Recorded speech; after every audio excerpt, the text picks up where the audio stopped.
నీకు దండం పెడతాను. వదిలేయి మంగా, వదిలేయి. వదిలేస్తా. నా మునిమనవాణ్ణి నాకు తెచ్చిస్తావా? చెప్పవే. నా వంశధారకుని నాకు తెచ్చిస్తావా? చెప్పు. వాణ్ణి బతికించిస్తావా?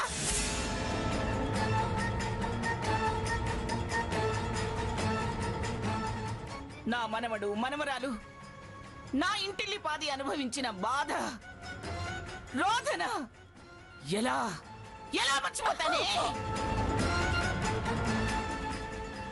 ఎలా మర్చిపోయేలా చేస్తారే మీరిద్దరూ? నా ముని మనవడి ప్రాణాలు తీసినందుకు బదులుకి బదులుగా మీ ప్రాణాలు తీస్తాను. మంగా, నార్మల్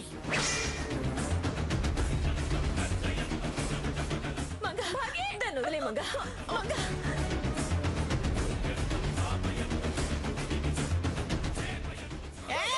జరగవే. నీ కాళ్ళు పట్టుకుంటాను. దాన్ని వదిలే మంగా, వదిలే, వదిలే.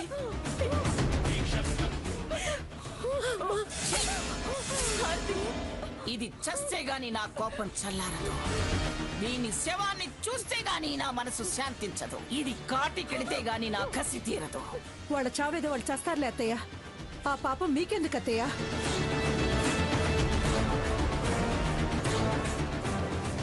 అవతల వాళ్ళ పరిస్థితి ఎలా ఉందో ఏమిటో. ముందు మనం సీత వాళ్ళ ఇంటికి వెళ్దాం. పదండి అత్తయ్య. అవునానమ్మా, వాళ్ళ దుర్మార్గం వాళ్ళనే పతనం చేస్తుంది.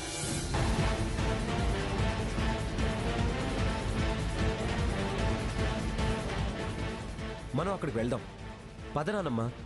సాకేత్ కూడా అక్కడికే వెళ్ళాడు. ఏం జరుగుతుందో ఏమో. పదనానమ్మా. ఏయ్, దాన్ని చంపి దాని స్థానంలో నువ్వు చేరదాం అనుకున్నావటే?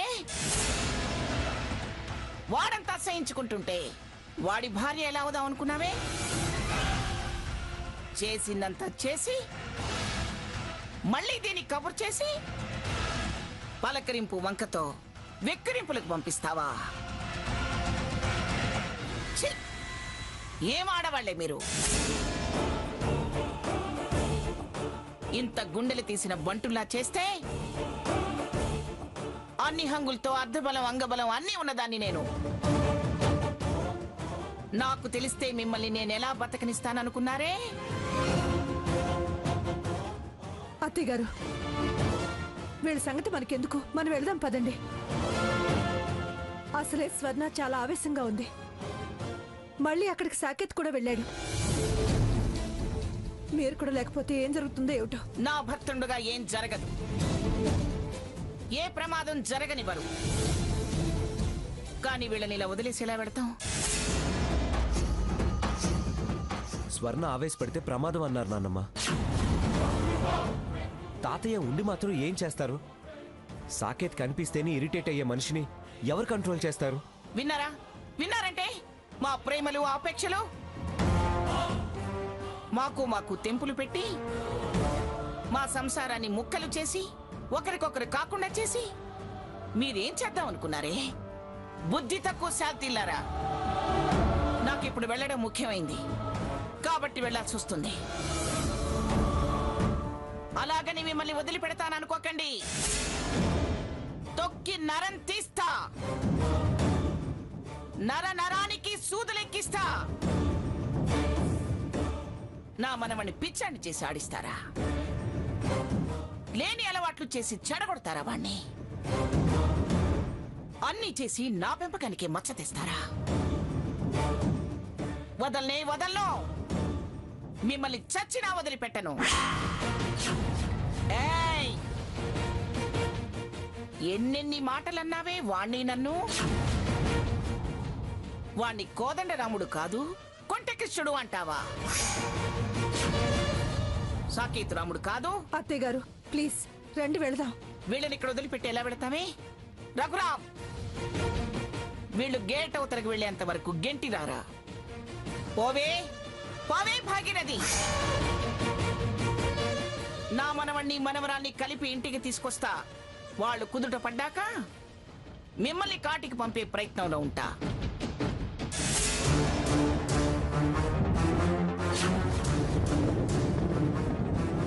వెళ్ళిపోండి. వెళ్ళండి, వెళ్ళండి.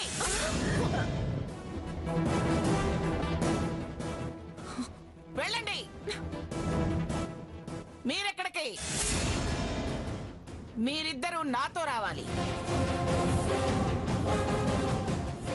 నా మనవడి ముందు, నా మనవరాలు ముందు మీ నిజానిజాలు చెప్పాలి. వాళ్ళ అత్తగారికి మామగారికి కూడా వాస్తవాలు తెలియాలి. రఘురామ్, వీళ్ళని కూడా కారెక్కించరా. తీసుకెళ్ళవు. పదండి, రండి. లక్ష్మి, అత్తయ్య, తలుపులేసుకుని నువ్వు జాగ్రత్తగా ఉండు. ఈ దొంగ కుక్కలు మళ్ళీ చేరినా చేరతాయి. అలాగే అత్తయ్య గారు.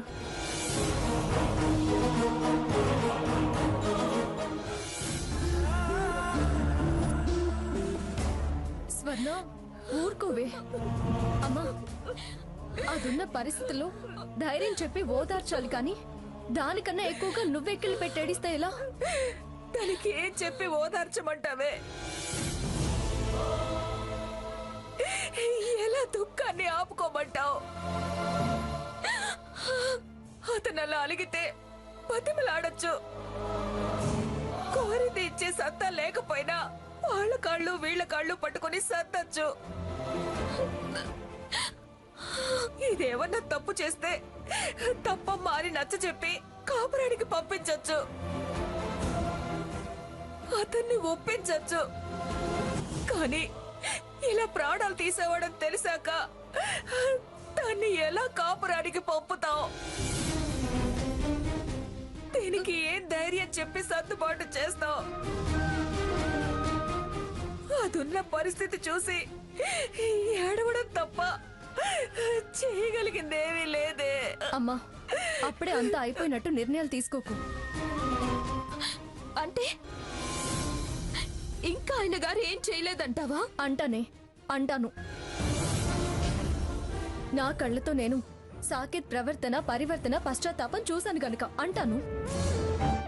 నేరం చేసిన వారు ఎవరైనా ఎవరి ముందు చేయలేదని అబద్ధం ఆడినా, బుకాయించినా, దబాయించినా దేవుడి దగ్గర మాత్రం అబద్ధం ఆడరు.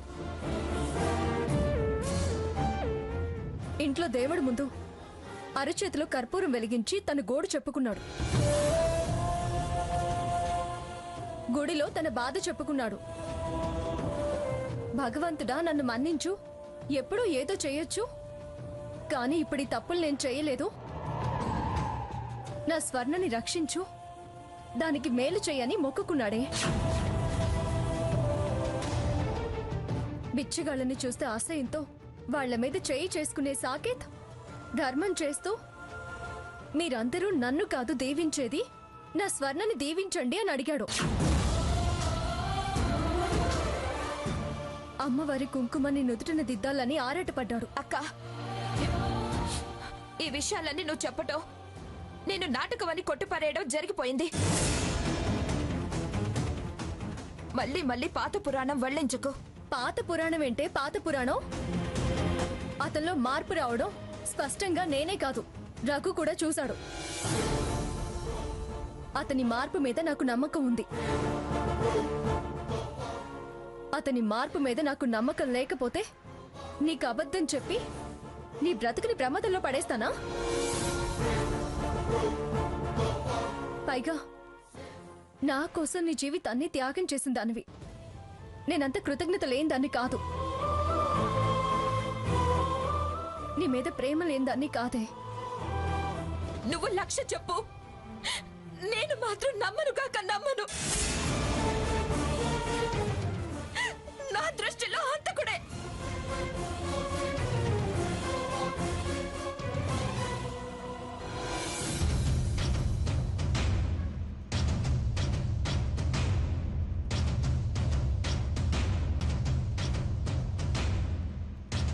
రారా.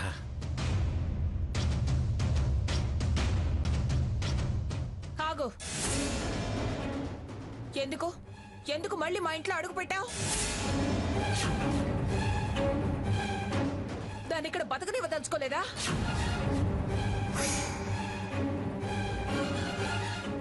మర్యాదగా వెళ్ళు, వెళ్ళి ఇక్కడి నుంచే. ఎవరు ఉండరు, చాటుగా వచ్చి చంపేద్దాం అనుకున్నావా? మేము వచ్చేసాం. మీ దుర్మార్గం సాగనివో. వెళ్ళండి ఇక్కడి నుంచి. అయ్యో, ఎందుకమ్మా అంతంత మాటలంటావు? నీ ఆవేశం నేను అర్థం చేసుకోగలను, కానీ నా మాట కూడా కాస్త వినిపించుకోండి. ఎప్పుడైనా ఇతను మా మాట విన్నాడా? వినిపించుకున్నాడా? ఇప్పుడు మేమెందుకు వినాలి? వినం. వినదలుచుకోలేదు. మర్యాదగా వెనక్కి తిరిగి వెళ్ళండి. మీరనుకున్నంత తప్పు వాడేం చేయలేదమ్మా. ప్రాణాలు తీయాలనుకోవడం మీకు తప్పనిపించడం లేదా?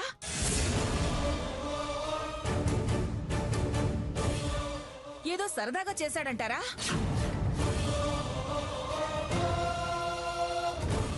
ప్రాణాలు ఎలా పోతాయో చూద్దామనుకుని కాళ్ల కింద ఆవుదం పోశాడా? లేక చిన్నతనం తెలియదంటారా?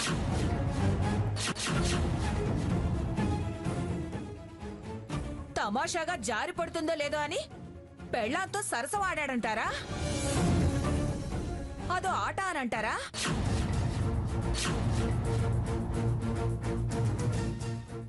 వాడేం చేయలేదని ఎంత తేలిగ్గా అంటున్నారు? దాని బిడ్డ పోవడానికి కారణమైన మనిషిని వెంటేసుకుని వచ్చి పైరవీలు చేసి పతిత్తంటూ పట్టుకొచ్చారా?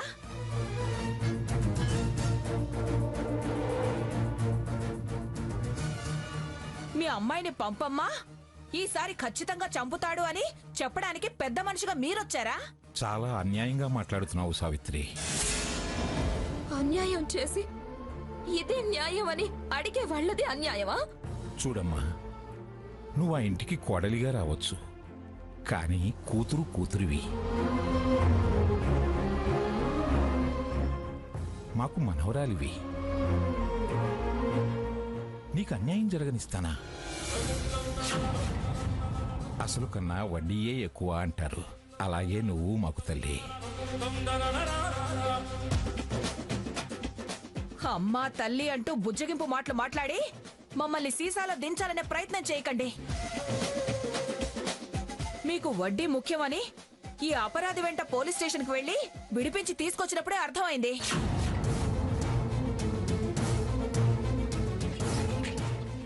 ఈ పెద్ద మనిషికి అసలే బరువై దాని బిడ్డ భారమై వదిలించుకోవాలని చూశాడు.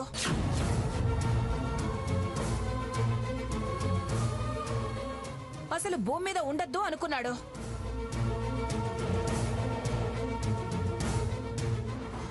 మేం మీకు అన్యాయం జరగనిస్తామా అంటున్నాడు. ఏ న్యాయం చేస్తారు?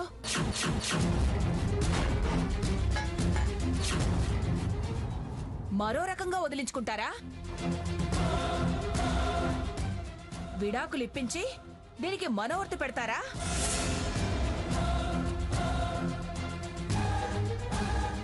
స్వర్ణ ఈ హంతకుణ్ణి నమ్మి రాదు.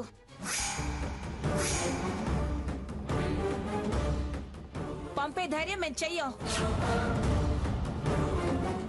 ఏం న్యాయం చేస్తారు? స్వర్ణ, వద్దు, నన్ను అలా పిలవద్దని అక్కడే చెప్పాను. చూస్తేనే అసహ్యం వేస్తుందంటే పలకరిస్తావే. అంత అసహ్యపడే పని వాడేం చేయలేదమ్మా. మీరనుకుంటున్నట్లు వాడిని మేమేం విడిపించుకుని రాలేదు, వివరించి వచ్చాం. మరో గంటకో గంటన్నరకో అన్ని విషయాలు తెలుస్తాయి. ఎవరు కుట్ర చేశారో బయటకు వస్తుంది.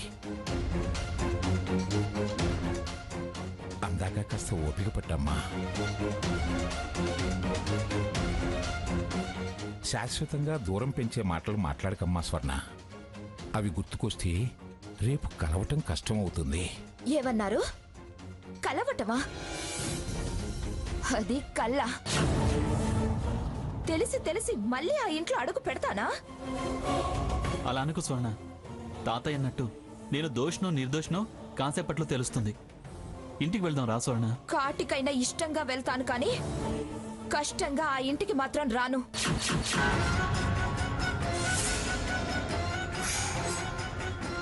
విన్నారుగా, ఎంత విరక్తి కలిగితే అంత మాట అంటుంది. అలాంటిది పిలిస్తే వస్తుందా? అది అలాంటి అభిప్రాయాన్ని ఏర్పరచుకుందమ్మా, అందుకే అలా మాట్లాడుతుంది. అవతలి వాళ్ళ మాటల్ని బట్టి చేతల్ని బట్టి అభిప్రాయాలు ఏర్పడతాయి.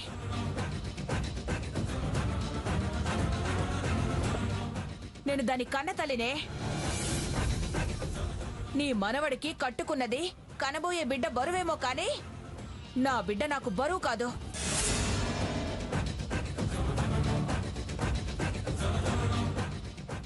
అది రాదు, నేను పంపను. వెళ్ళండి. అత్తయ్య గారు, వద్దు, అలా పిలవకు. ఆ పిలుపు పిలిచే అర్హత నీకు లేదు. ఏనాడైనా అలా పిలిచావా? అవసరమని వదిలేసొచ్చిందని తెలిసే మీ పరువు ప్రతిష్టలు గంగలో కలిసిపోతాయని ఇలా పిలుపులు మొదలెట్టావా? పరువు పోకుండా దీన్ని ఎలాగైనా మళ్ళీ పట్టుకెళ్ళి పైలోకాలకి పంపించి పెళ్లికొడుకు అవుదాం అనుకుంటున్నావా? అది ఈ జన్మలో జరగనివ్వను. పెద్దవారు మీరే నమ్మకపోతే ఎలా? మా పెద్దతనం ఇప్పుడు గుర్తొచ్చిందా?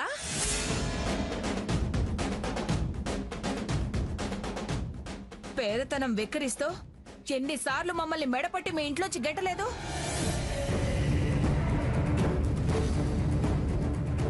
ఇంత జరిగినా మేం మీలా సంస్కారం లేని వాళ్ళం కాదు కాబట్టి నిలబడగలుగుతున్నాం.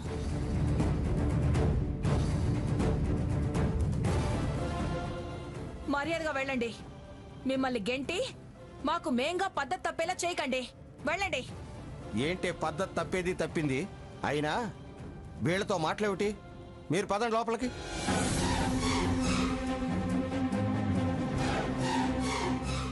పిల్లలు ఎలా ఉన్నా పెద్దవాళ్ళు మీరున్నారు, సర్ది చెప్పి కాపురం చక్కదిద్దుతారని మీరు నమ్మితే మీరింత బుద్ధి తక్కువగా ప్రవర్తిస్తారనుకోలేదు. దీని ప్రాణం తీసేదాకా వస్తారనుకోలేదు.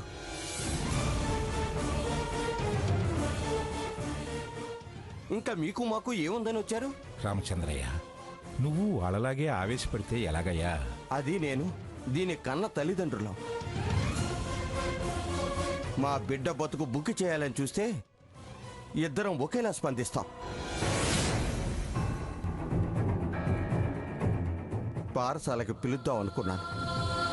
కూతురు బాధగా భారంగా ఒళ్ళు పట్టుకు రావాల్సిన బిడ్డ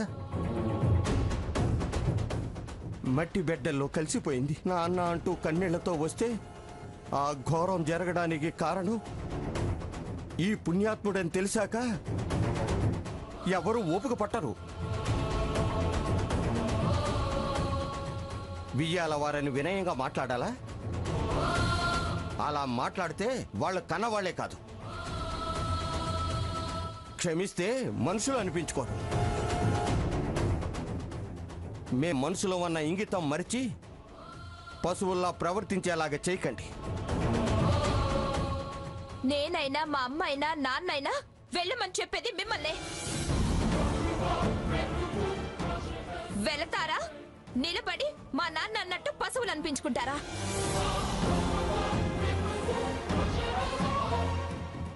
కాళ్ల మీద పడి క్షమించమన్నా క్షమించను.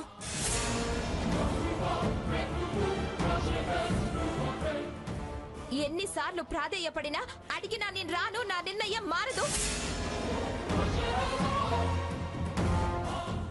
మీ మీదున్న అభిప్రాయం మారదు. వెళ్ళు. వెళ్లకుండా ఇక్కడే నిలబడితే ఇరుగు పొరుగుని పోగేస్తా. తలోక తన్ను తన్ని తరిమేస్తారు. స్వర్ణ, ఏమిటమ్మా అది? కాసేపు కాసేపు కాదు కదా, ఇంకొక్క క్షణం కూడా ఆగను. వెళ్ళండి.